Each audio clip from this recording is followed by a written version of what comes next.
Yo, what's going on guys? My name is Aziz, and in today's video I'll be showing you the best longbow and crossbow build for PvP in Throne and Liberty. This build has insane damage and low cooldown, and this thing shreds in PvP in arenas. It's basically a machine gun. In this guide I'll be giving you a quick overview of the setup and explaining what skills and upgrades you should be focused on, the best gear, and how to get it. And then we'll go over the weapon mastery, stats, and skill rotations, and I'll be demonstrating how this build looks in PvP. This is my first YouTube video. If you found this helpful, please make sure to like, comment, and subscribe, and I'll be answering whatever questions that you guys have in the comments. I hope that you do enjoy the video. Alright, let's get to the build. It's going to be my quest log page. I'm going to be linking it down in the description so you can take a look at this. This is going to be all the gear that I am trying to get. I've got majority of this already. It's going to be for an endgame build, T1. It's going to be tier 1. It's going to give you all your attributes here, all the weapons and gear that you need with the traits. Right, for the weapons, we've got the Carnex Nether Bow, Rex Chimaera's Crossbow, headpiece, we've got the Divine Judiciary Mask, we've got the Supreme Devotion for the cloak, Shadow Harvest Tunic for the chest piece, hands, we've got the Shadow Harvest grips for the gloves. It's going to give us a set effect of 2, which is going to increase our critical damage. Got the Phantom Wolf breeches for our pants, Swirly Essence shoes for our feet, our boots. Got the Clasp of the Conqueror, Bracer of the Primal King for our bracelet, Amber Dimensional Band, Band of Universal Power. This is going to give us +3 on everything once this is fully maxed out. And we've got the Belt of Bloodlust. As you guys can see, this is going to give us 40 strength. Majority of it's going to come from our equipment, 60 dexterity so that we hit that critical hit chance 120, as well as the critical chance, bonus damage, and movement speed.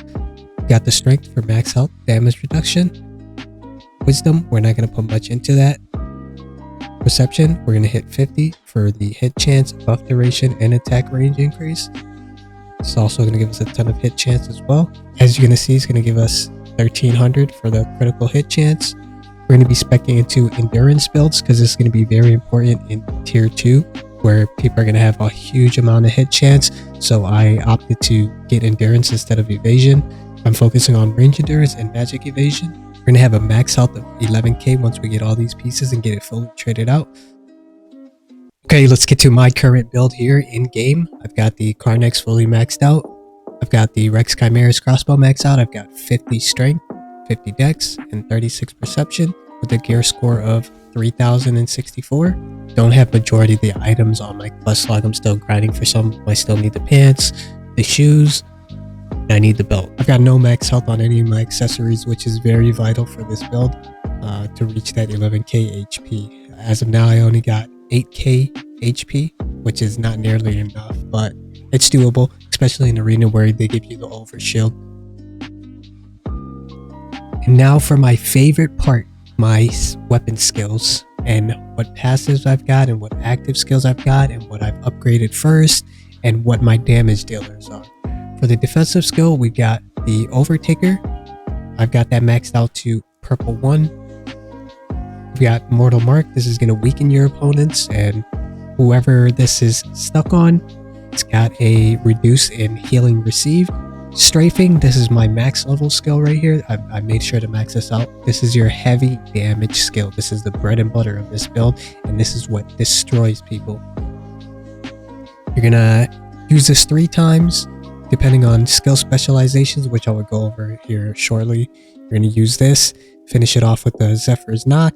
This is going to consume all the bullseye from the 3 strafing arrows that you dealt damage with, and it's going to consume it for that extra damage.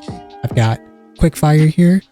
Depending on your skill specializations, this can either do decent damage or a lot of damage. I made sure I opted for a lot of damage with this. This is my chase down skill. I paired it with my Nimble Leap. So hit them with the quick fire, boost forward to them as they're running away from death, hit them with another quick fire, reset that. There's a certain skill with this where you can reset your quick fire once this is used. This is a get out of jail free card. This can either get you directly to where you need to go or what enemy you're targeting, or it can pull you away from those aggro tanks that has infinite stun locks with the Greatsword Dagger, which is honestly needs to be. I'm not even going to get to that yet, but Greatsword Dagger is OP. I've got Blitz to refresh any of these skills. I usually refresh my Selfless Diffusion because I've got a remove CC specialization on here, where when a dagger or a great sword, they chain stun me, chain bind me, I can get out of that with the remove CC perk on Selfless Diffusion. I just, every time I'm in a CC by the great sword, hit my Selfless Diffusion, hit my Blitz again, this refreshes. If they try to chain CC, I can get out of it one more time. And then I've got collision shot here. This was multi-shot. I changed it to collision shot. I can show you exactly what this does here shortly when I start demonstrating what each of these skills do. But this basically pushes somebody back, and it pushes them pretty far away. So if a tank is rushing at you, or they're trying to close the distance, close that gap, you can use this skill. It pushes them off and it applies a slow to them. And if they're near a wall, it's a free stun. If you got this ability and you use this and they hit a wall, they get dazed, they get stunned. I've got my explosive trap with shock bomb on there and setup range. I've got my decisive sniping. This is also big damage depending on what you put on the skill specializations for this. I've got my bind here and snaring arrow, selfless diffusion for the CC removal, and then I use Mother Nature Protest with the lightning arrow effect. That's going to deal 30% more base damage, and it has a 30% chance to deal additional damage and gives you extra arrows, basically. This is huge damage. Turn this on. You should have this on constant. This is your big damage dealer. It boosts your damage on anything that you do. For my passives, I've got the Devoted Shield. This thing's OP right now. I'm pretty sure it's going to get nerfed. This procs a lot more than 9%, but I've got that maxed out to 1. As you notice, all of my main skills here are all purple. In order to upgrade them, you just got to right click on them. I'm not sure what it is on console, but right click on them, and you can use these skill books here to upgrade these skills. Once you upgrade them, they deal a whole bunch of damage. Cooldown is shortened. Blah blah blah. You know what it is. We got Devoted Shield, Eagle Vision at level. Okay, let's move on to skill specializations.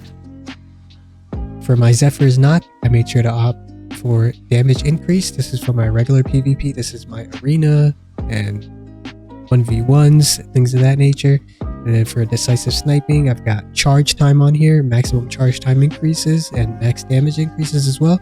Damage increase on stuns, sleeps, and binds. That's where I use my ensnare arrow included, and my explosive trap as well. It's gonna bind them. Explosive trap goes off right underneath them, and they're stunned. It's gonna increase that damage. And I've got mobility right here, so if somebody's running away, I can chase them down. For strafing, I've got Gale and consecutive use. And for quickfire, I've got mini chain fire, damage increase, nimble leap. I've got consecutive use, cooldown reset, consecutive use. I can use this up to 2 to 3 times. It's gonna refresh my quickfire. Collision shot. If I take this off, it turns into multi-shot. This collision shot, it pushes your opponent back, greatly increases. The push on it greatly increases, and the cooldown increases, and the attack range decreases. I mean, it's a good trade-off. Selfless diffusion, your bread and butter right here. This is how to get out of CC. It's not our build here, the scout build, bow and crossbow. It's not ideal for survivability, but it does huge damage. Selfless diffusion is a get out of jail free card. We can remove the CC. I've got lightning arrow on Mother Nature's Protest, and then for my explosive trap, I've got shock bomb. It has an 80% chance to apply a stun. Once it goes off, like I said, hit them with the bind, put a bomb underneath them. Okay, now onto the rotation. I usually like to start off with turning this on, Mother Nature's Protest with the lightning arrow affinity. This is just gonna give me additional damage. I start off the rotation by using ensnare arrow to bind them in place. Hit them with a weaken for more to mark. Followed up with strafing, Zephyr's Knock, quickfire, refresh the quickfire with nimble leap. Hit them with quickfire again. That should deal a ton of damage. And if they're not dead by then rinse and repeat. The cooldowns for these are insanely low. They come up pretty quickly. Okay, that rotation should be your big damage dealing rotation, and I'll show you the extra skills like collision shot, explosive trap, decisive sniping, and the ensnare arrow. With both these skills, we're gonna start off with the ensnare arrow and put a bomb underneath them so that they're stunned, and then we follow it up with the decisive sniping. Remember, we have the skill that deals additional damage to it boosts damage to stunned, slept, and binded people. And then we also have the passive that does exactly that as well. Increases magic, melee, and range critical hit chance by 375 of attacking bound or oppressed targets.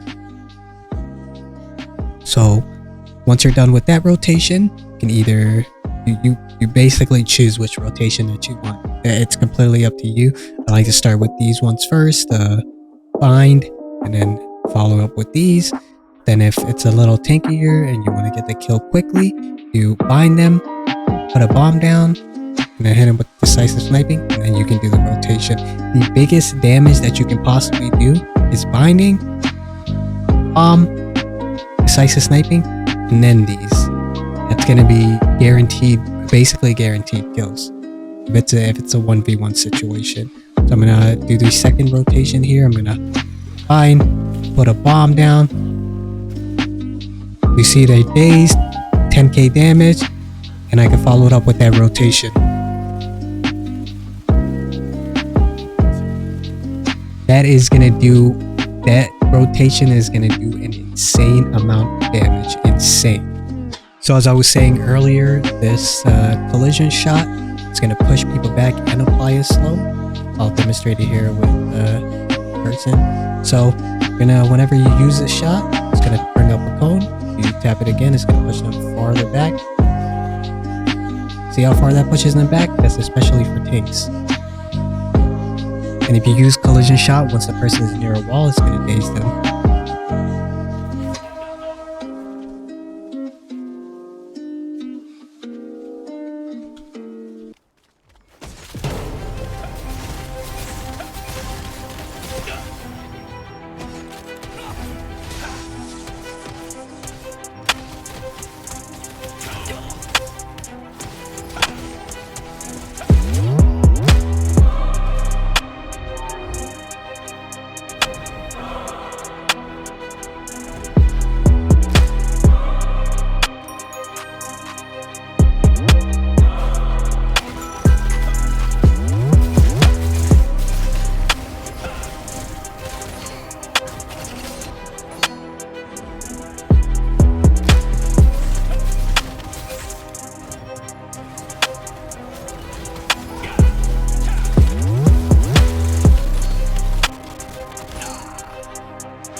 This beat untagged for free at freebeats.io.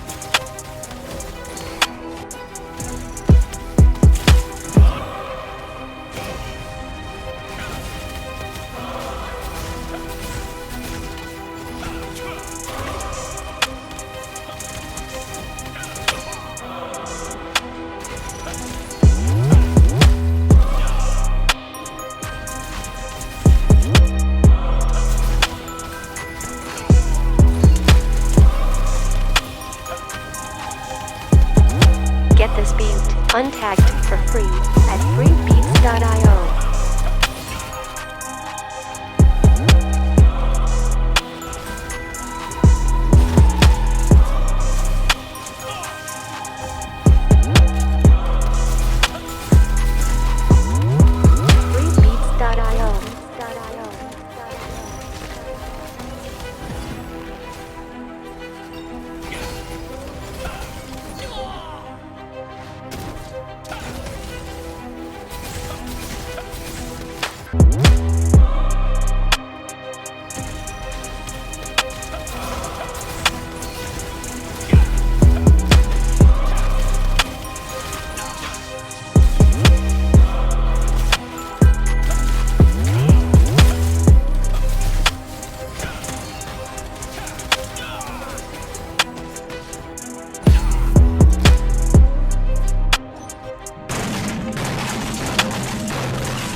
Get this build untagged for free